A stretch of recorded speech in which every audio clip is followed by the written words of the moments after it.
Very good. So welcome again to one of our Human Synergistics webinars. I'm very, very happy to be joined today by Nicola Meier. Nicola is a successful corporate coach and leadership coach. She's had the opportunity to be abroad and to start her own coaching and training company. She's been living in Asia, the US, the UK for the last 12 years, just returned 3 years ago to Germany. She works with her clients to develop leaders to increase efficiency and effectiveness. So her goal is to increase effectiveness while reducing pressure and stress, which is a challenge I think a lot of organizations try to deal with, getting one without the other. Her experience has enabled her to develop her own inspired, connected leadership approach, building on strong connections to oneself and others. For this connection to be successful, safety is one of the key factors, and that is what we get to talk about today, creating a sense of safety for leaders in leadership development. Very key to what we do. So thank you so much for joining us today, Nicola. Very much looking forward to your insights. And thank you, John, for having me. So you just said a few things where I would like to jump in when it comes to the topic. Why did I choose it? So I have been living abroad for 12 years, and I did move countries and realized like you can't take anything with you. You leave your friends behind, you leave your job behind, and the only thing you can take with you is yourself. And for me, it became very clear that in order to feel home and to create the feeling of safety, I have to do it for myself. I have to create that safety feeling inside of me. And also with working with all my clients, it became clear when safety was missing, success was missing. And it became one of the key factors which I realized is playing such an important part for the success of a leader. And when we two came together and I learned about the circumplex, it was totally adding to my mindset of how safety plays into being a constructive leader, being a successful leader. And the circumplex gave me the model to make it visible. So that's how we came together and said that would be a great topic to talk about. So I will just dive into it.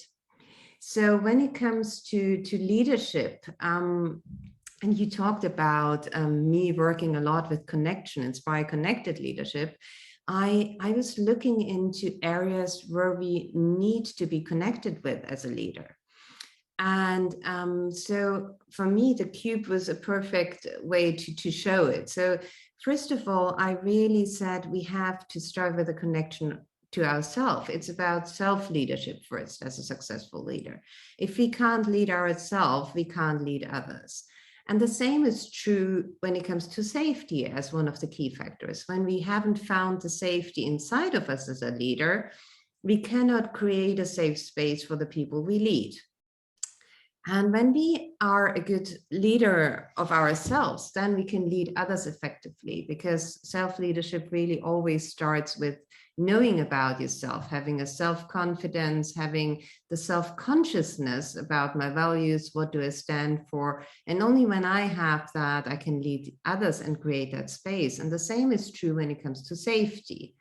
For me, it was like that the core factor was, if I have created a safe space for myself, that's when I can create safety for others. And we will dive into both of these areas a little deeper, in safety inside and creating safety for others.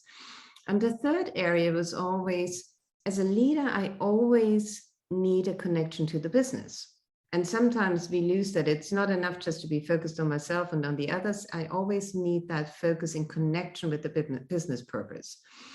And there I really saw in leadership that many times we concentrate on the what and the how, but we many times forget the why. And that's the binding point when we want to lead people. And the same is true when it comes to trust. Only when I've created the trust inside of me and I have included this, or have created a space of safety for others, then it's really about making it broader as safety for the whole organization, creating trust in the whole organization. And that's something, John, you're very familiar when it comes to culture building and the importance of trust. Yes, it's really at the heart of it.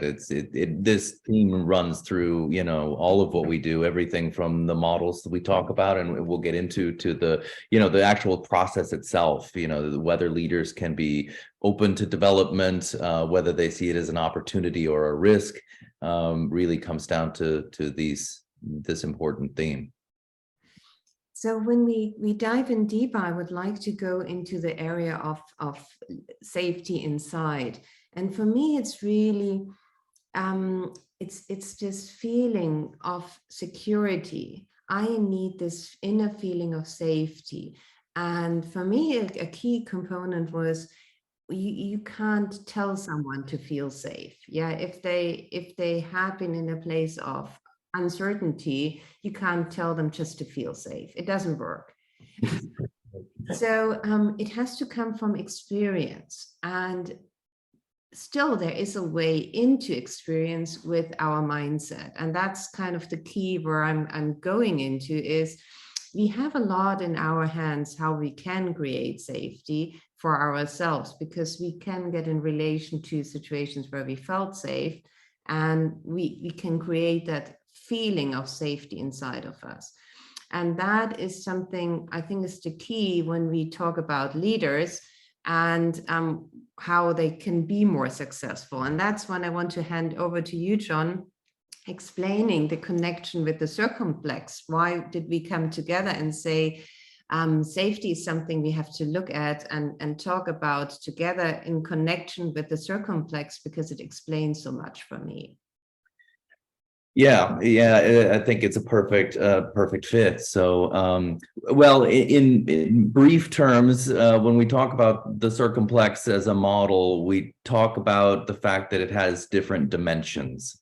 And one of those dimensions is sort of the vertical dimension, meaning essentially the top versus the bottom of the model. You've actually got it sort of highlighted there on the slide, which is helpful because it's not really a straight line across the model. It's sort of, but in any case, what it's separating are two categories essentially of psychological and behavioral patterns that we're measuring. Those toward the top of the model are defined as being satisfaction oriented. So with reference to ideas along the lines of, these are thought processes and behavioral processes designed to help people solve problems, work towards goals, get things accomplished, achieve good results, learn from mistakes, work collaboratively with others, those behaviors and thought processes that help us to fulfill those higher order satisfaction oriented needs and motivations that human beings have in common, and of course do in fact enable us to perform at our best.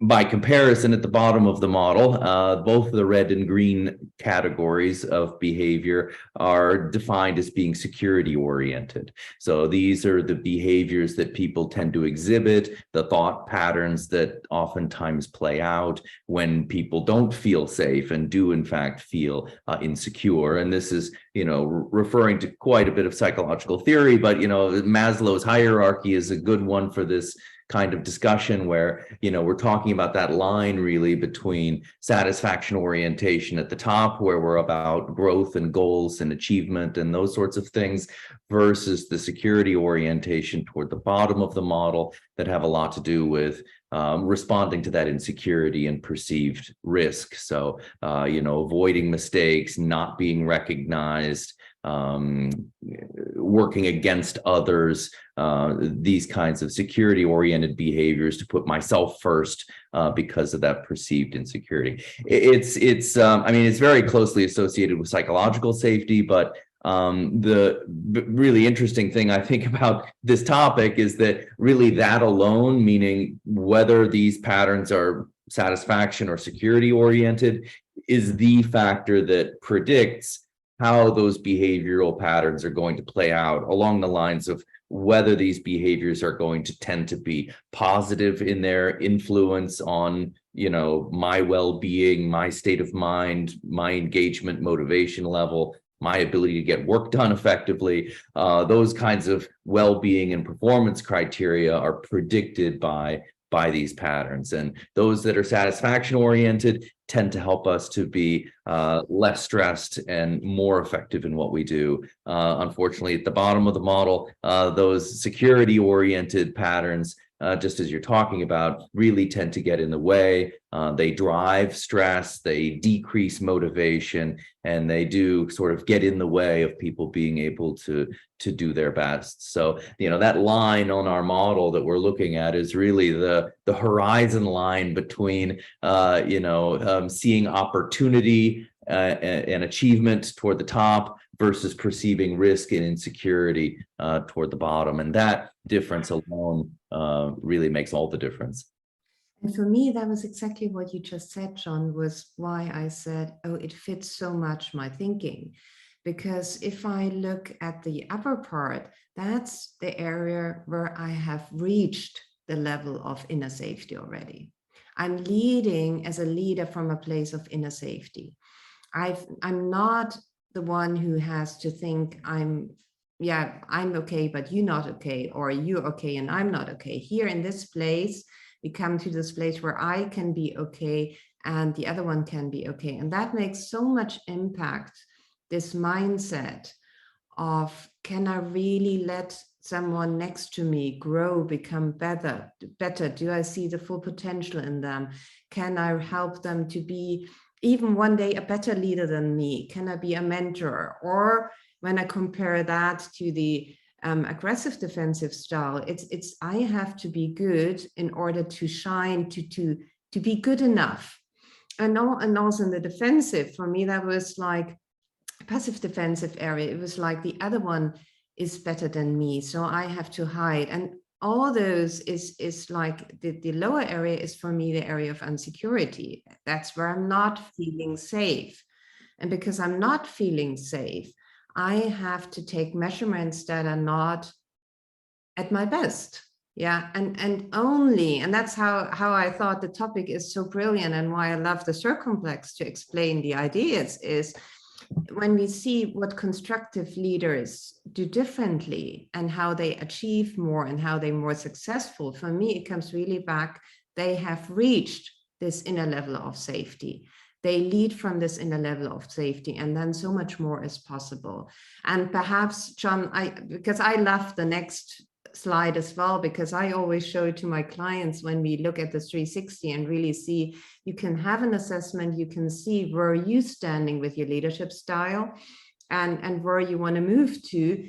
And I always show them the next slide too, because for me, when a leader approaches me, they normally come and tell me, I have a problem with my team. I want to increase the effectiveness of my team. They don't come to me and tell me, I feel insecure and I want to gain inner safety, because that's something many people don't realize that's at the bottom of it. Yeah.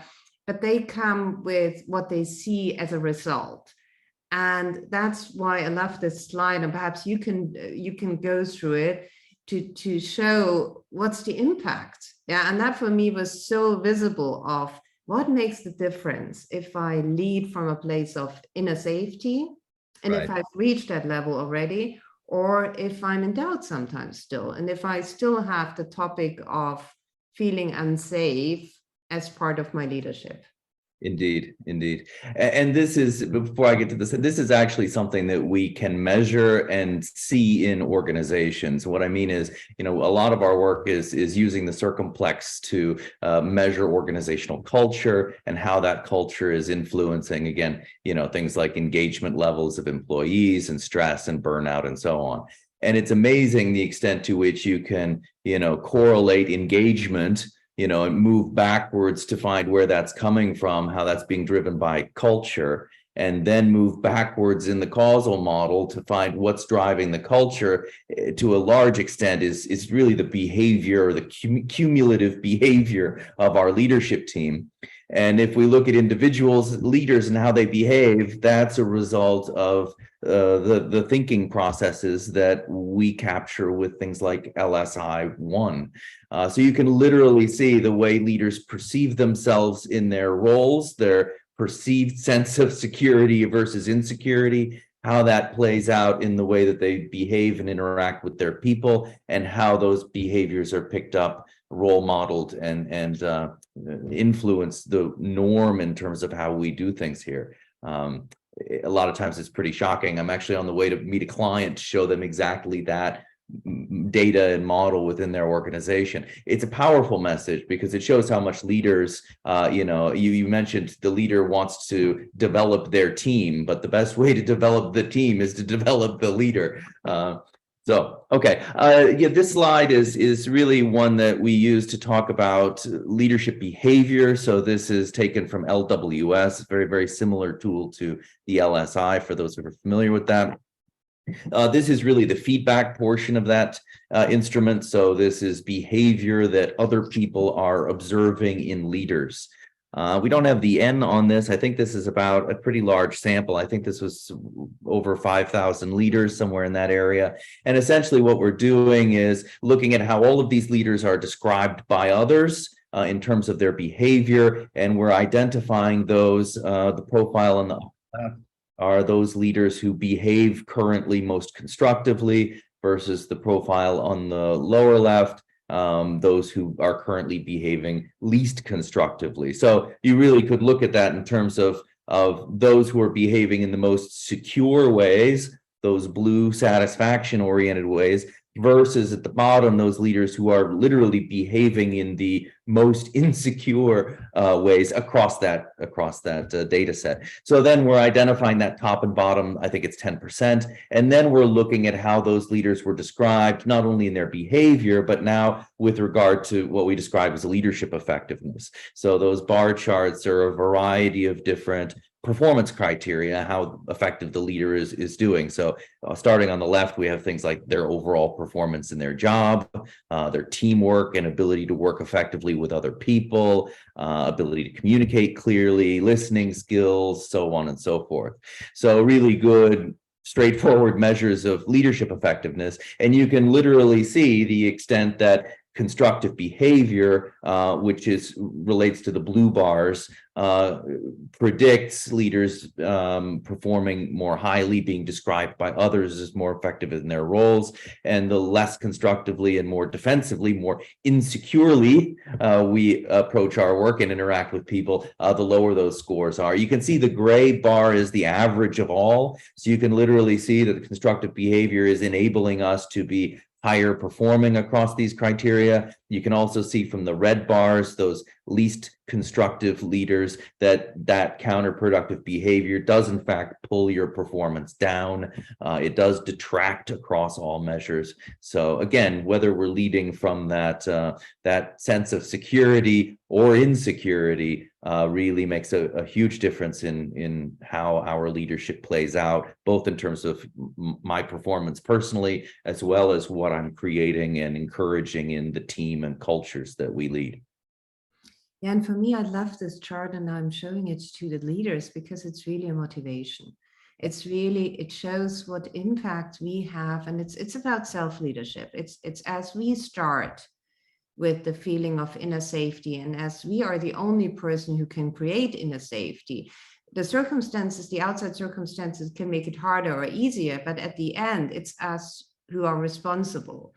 And it's our mindset, it's our ability to get back on track and see how we can create this safety inside.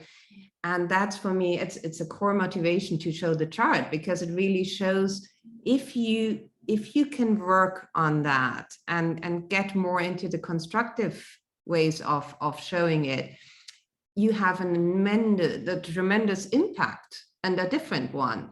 And it really is worth working on, because you will see the changes in the results that you're looking for. We all want more job performance. We all want a better team performance or listening skills. So for me, that chart is really the kind of the case study. You can always see what is the effect if you take the effort and work on yourself, you can really change it, because that's also what we see with the LSI or the LW, as that you can work on it and then you can check it again and you can see how you became more constructive. And so that was something for me why it fitted so perfectly together and why I love the chart. So when we come into the next question for me was, so what can I do? So where do I start? And for me, a lot had to do with the mindset. So for me, it's the core point of, do I start from a place of abundance or from a place of lack? So it's the same is true when I move to a new country. There will be many things not working for me. There will be many difficulties. There is a lot of change. Yeah. And so it's the question, do I approach change as an opportunity for growth, where I can leave also stuff behind that doesn't work for me? And can I do it also in kind of in the belief that life is there for me? Yeah, whatever experience come up, they will have a value in making me the person I am. Or do I approach it from a feeling of lack? And if I have the feeling of lack, it leads directly into the feeling of uncertainty and fear and stress. That's what you also said. It's like in the lower one, you will have more fear and stress. And if I manage to come from a place of inner trust, yeah, then I feel safe. And it's a place where I can just trust there will be enough for me. I just called it love, but it's just this feeling of, like in this place, my core fears of like, I'm not loved, I can't control it, I do not belong, they will not be feeded here. That's the area where they will be feeded. So for me, also when it comes to how do I handle stress, what we said in the beginning, you can't have a life where there will be no stress. But what helps tremendously is how low or high is your basic level of fear. When you already have a basic level of fear that's pretty high, then when a little stress comes on top, it becomes overwhelming. So our job is to handle our fear, to approach it, yeah, to see it, to accept it and address it. And so that we come from this place of, what's my deal within? And that's this taking responsibility for our life and also taking responsibility for our way of thinking. Do we always focus on the positive, or do we focus more on the negative? Do we go in the worry circle, or do we catch ourselves and say, okay, I stop now and I focus on what's reality in the moment? Yeah, and I catch myself and focus on the opportunities. Yeah, very, very, very well put. And this is really gets to the heart of it, right? If we can help leaders to shift their mindset, that really is at the core of so much of the development, and goes to the one of my favorite quotes, which is, the only thing that you can control in your life is the way that you think and the way that you behave. And that's very much what these tools and this kind of development is really all about. I love that sentence because it comes also back to taking responsibility for our life. It's like we create our reality.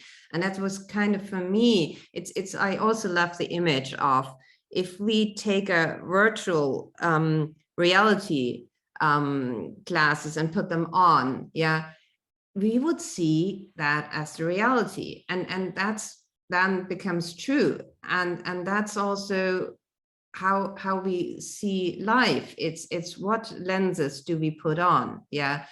Do we put the lenses of constant worry on and lack, or do we put the lenses on where we take responsibility and trust that we can influence our reality and we give it the direction we want? The next one plays into it. It's what is different when I have the feeling of inner safety, and we touched it before. Then, and also another area of the brain is activated. And that was for me very important to realize, like when we are in a place of safety, of trust, then the parasympathicus is activated. And that's the only time when the body can focus on recovery, on creativity. We had it also in the example before, the creativity is rising. If we are in a place of stress and fear, the sympathicus is activated, and we are automatically in the flight, fight, or freeze mechanism. And in this area, there is no creativity. There is also no true teamwork. That's the place where I have to take care of myself first, yeah, and have to do everything to feel safe again. I have no capacity to create safety for others. I also have no capacity to get creative and new ideas, to see the potential in things. It's really back down to the basic needs that we had in the circumplex model. We have to take care of that first. And that was, for me, very important to realize, because sometimes we beat ourselves up. Why didn't I not react differently? If we are in this area, it's also not possible, because it's really our brain gets activated in different areas, and then we don't have a choice. And then we automatically in this area, and that's why we act how we act. Then we have to be in competition. We have to be better than others, or we have to hide more behind rules and feel safe there.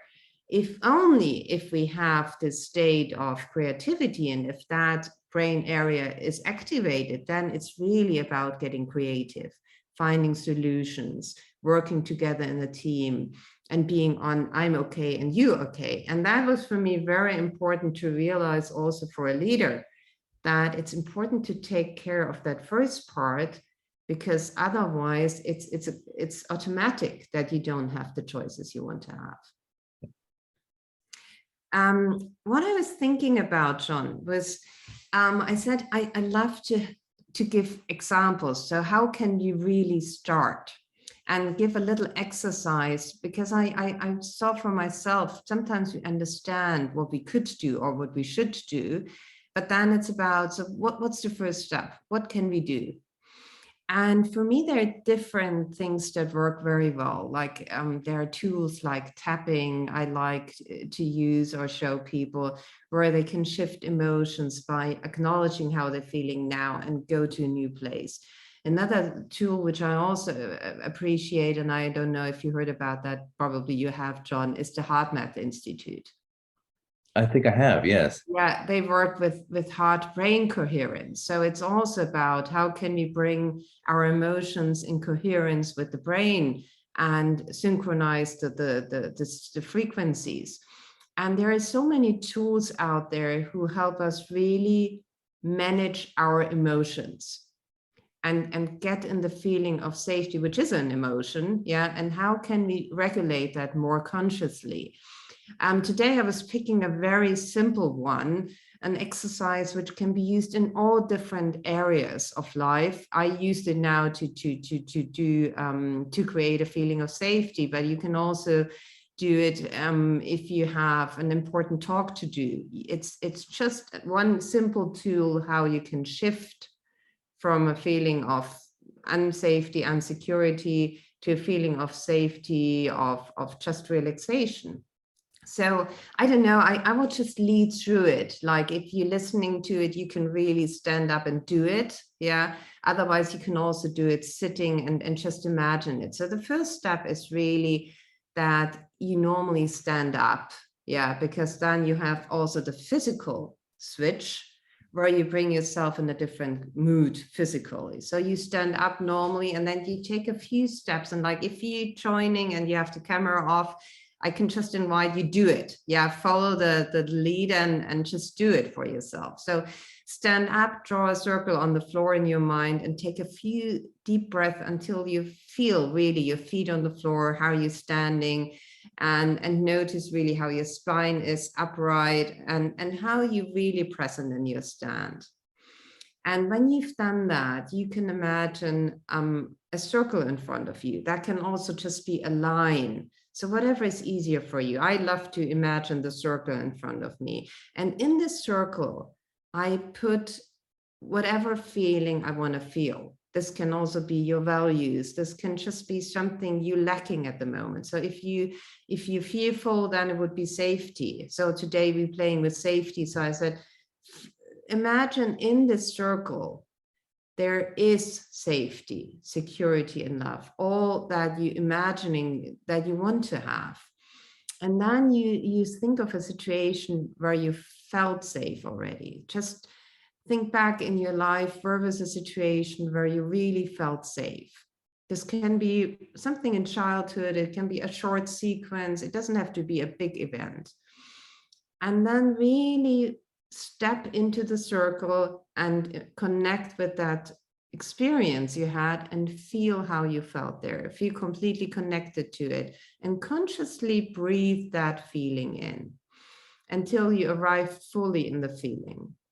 And the beauty of it is that your breath is your vehicle here. It can really connect you with the feeling. So really just breathe it in until you totally emerged into the feeling. And then you can ask yourself, what are colors that are coming, or how does it smell there? Just dive in deeper into the experience of how did it feel when I felt safe.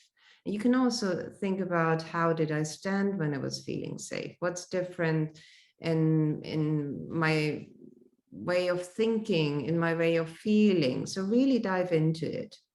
And when you felt that connection with the feeling of safety, you will feel how you're getting calmer, how you're breathing slower, how you are more at ease at that moment. And then that's also an opportunity when you had a situation in the past, perhaps where you had the feeling, I didn't do it at my best because I was scared. Then you can ask yourself again, so in this feeling of complete safety, what would be possible now? How could I act differently? And just reassess it again and play it in your mind as a, like a film again. How could the film look differently now from a place of total safety? What would be possible for me now? What different options do I have? And how could I act differently? And for me, it's very simple tool, which we can do anytime. And others don't even have to realize, like we can just have a line when we enter a room, a meeting room. We can imagine the minute I enter the room, I go over the doorstep, I'm entering the room of safety. And I do the whole meeting out of a place of safety. And so the more you practice it in a situation where you don't need it, the more it's available to you when you need it. And then it's really just, okay, that's my trigger, the positive one I said. I'm just crossing the line and now I'm in the place of safety. And that's a very simple, but if you practice it more and more, very effective tool, where people told me, I do it when I have a big speech. I do it when I have a difficult meeting with an employee.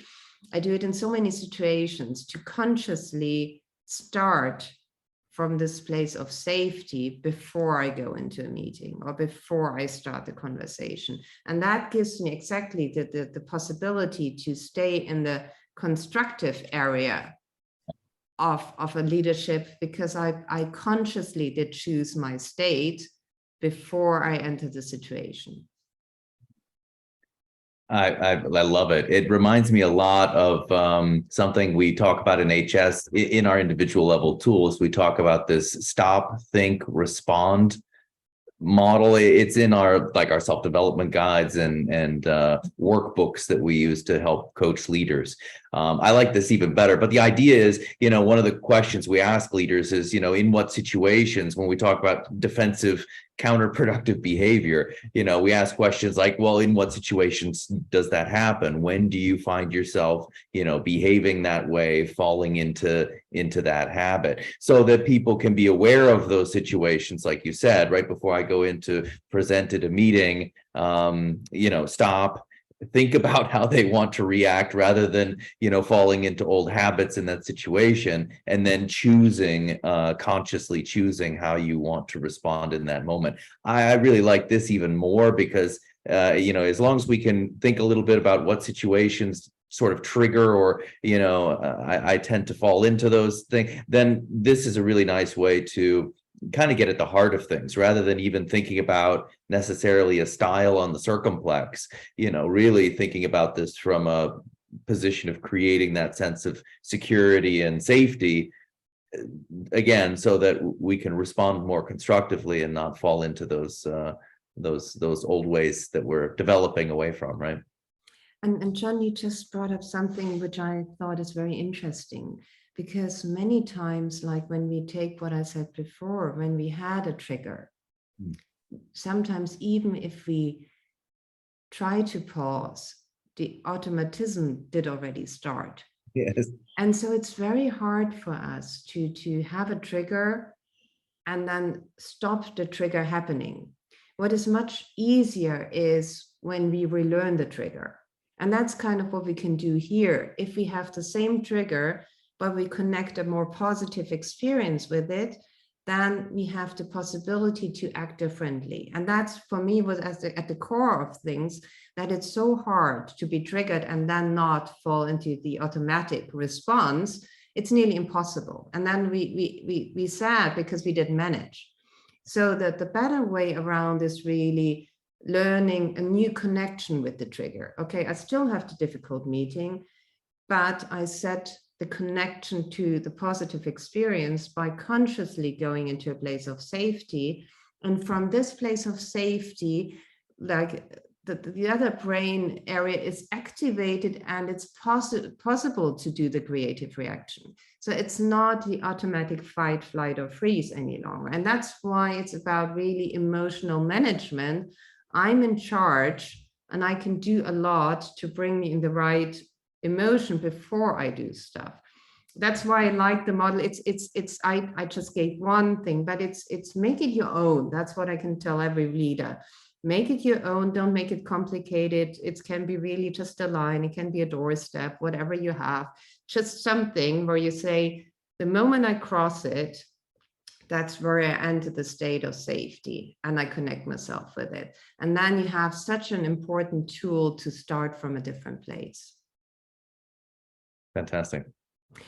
So that was the one area where I said it's about self-leadership, but I didn't want to stop there. So for me, the next step was, which you touched already too, was how do I create safety for others? I will not go into the business because we don't have enough time to go into the organizational and culture part. I think that would be another topic on its own. So I just thought I'd just take the one, how can I create safety for others as a leader?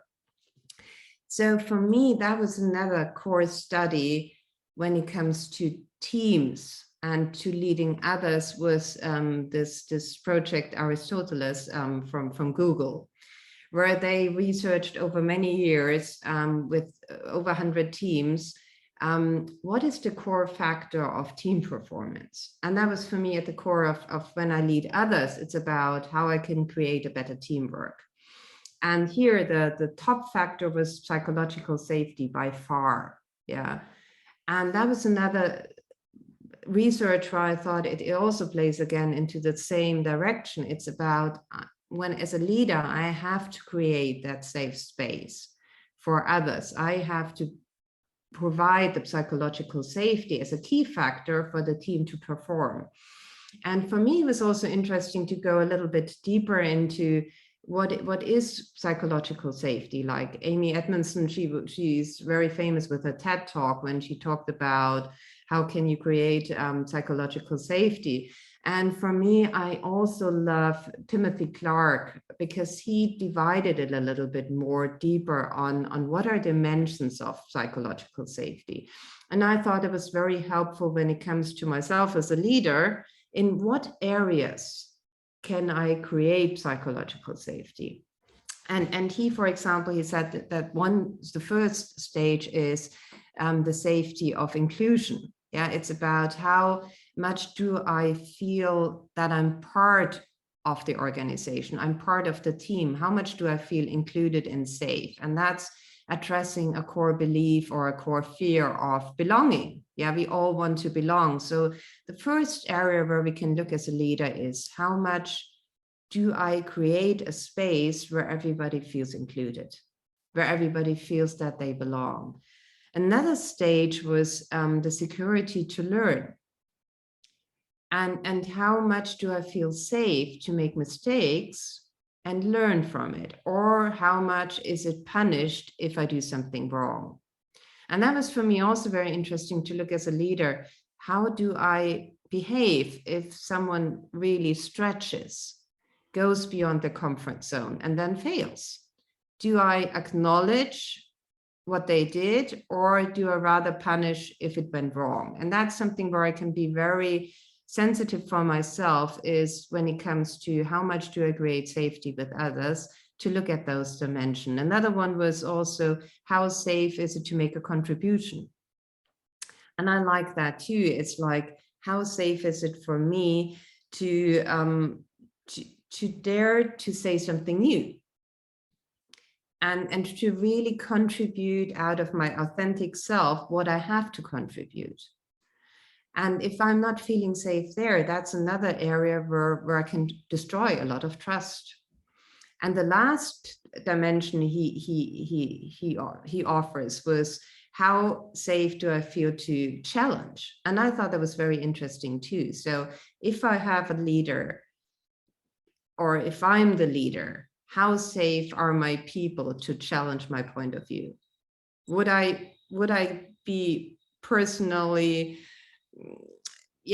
affected and would get grumpy if someone says, what you're saying, I see it differently? And that's something where we can check for ourselves. And that's why I love this topic of psychological safety, which he said is playing a big role in it. For me, it was really, it's worth diving in deeper for yourself and see, how much do I create this feeling of psychological safety? What does it mean for me? There are so many definitions out there, but it's important for every leader to define it for themselves. What is it for me? And what is the space I want to create? Yeah, those are great examples. I really like the how safe is it for us to contribute. It reminds me of so many things we see with clients and even in projects. For example, when we measure culture, one of the things we're doing is sending out surveys and questionnaires to people in the organization. And one of the things we see consistently is, the more security oriented the culture becomes, the less people feel psychologically safe, the worse or the lower response rates will be, meaning, the number of people who honestly answer the survey and give their feedback, right? If we're not feeling secure here, the more people feel that insecurity, the less likely they are to take the time, give their honest feedback, and feel that they're able to contribute that input. Definitely something we see in every project. And for me, that leads to the next one where we started in the beginning. Yeah, it's like when we interconnect with others, I love also, you often use the iceberg model. Yeah, when it's about what's above the iceberg and what's underneath. And for me, that was also very interesting because we interact on different levels. We see the facts and the actions on the top of and above the water of the iceberg, yes, but we don't see our feelings, our experiences, everything that's below the iceberg. And that's so interesting when we interact with others.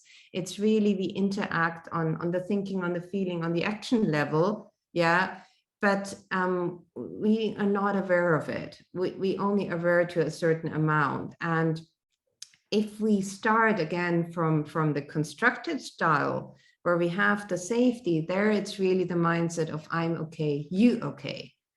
And then we can be much more open of what we discover beneath the iceberg. And we can be curious about it. And this curiosity is only possible when we can think about a we more. Then it's not I and you, and there is something in the middle between us, yeah. But then it's really about the we. It's about how can we find a solution together, and coming back also to the questions of the business, then we focused on the common why. And we're not focused on what I have to achieve and what you have to achieve, but we focused on the we. And that's for me the common why we focus on. And that is where we build connection. That's why I said my leadership approach is the inspire connected leadership. It's about connecting with yourself. It's knowing what you're standing for, what your values are. It's about really having true self-consciousness, yeah, and then self-confidence. But only if I have that about myself, and if I can manage my emotions, can I welcome the other person and see them as okay too. If I'm still in fear of having to protect myself, I cannot acknowledge what I'm seeing in the other person. And also I have to fear what's underneath their iceberg, because that's scary. That's something I'm not knowing. So it's a certain uncertainty I'm facing. And so only when I have this inner security, when I gain the certainty and I have also the acceptance of what is underneath my iceberg, can I be open enough to welcome what's underneath the other iceberg. And then it's about getting the curiosity of discovering the common why we doing something and coming to the we together. And for me, there's another model which I really like. It's Conversational Intelligence by Judith Glaser. She is brilliant when it comes to how can we communicate better. And her whole idea was also when we come and interact with other people, within the first seconds, we decide if we can trust a person or not. And an important part in if we can trust a person or not is also the congruency. How much is their way of being congruent with their way of acting and thinking? And this congruency is something we pick up immediately and judge as a trustworthy person or not. And if I stay with here in this area is I don't trust them. There's distrust. So when I stay in the distrust, we come back to the brain, yeah, then a total different area of the brain is activated. It's the amygdala, and it's the fight or freeze. And there we only have the possibility to judge, to withhold. Here it's really about taking charge of myself. It's talk and tell in this area. And the more we come over here, the more it's about discovery, about being curious about the other person. And there it's really the including, it's the appreciation, the expanding, the sharing, the discovery, the development, and that all these things here on the right are what we find in the constructive styles. That's another very interesting model on how that shows into communication, which is for me the key thing when it comes to working together with others, with leading others. It's how we communicate. And so the basic idea of communication for me is, do I do it from a place of I'm okay, you okay?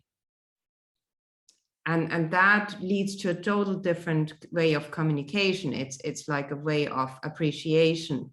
Can I appreciate the point of view of the other person without having to agree, but just seeing that their point of view is valuable? I can be interested in their needs and in their feelings without feeling threatened by them. And that's at the core, it's again, am I okay? Are you okay? Do I feel safe enough? Then I can be in the we area. Or am I in distrust? Then I have to stay with myself. My focus will be on myself. It will be on I. I have to talk and tell. I have to show that I'm the best. I'm better than others. If I have, I'm in the constructive area of leadership, then I'm in the we place. Then I can really see you have to shine and I can shine with you. It's not an either or. So that's kind of the core of my message for today.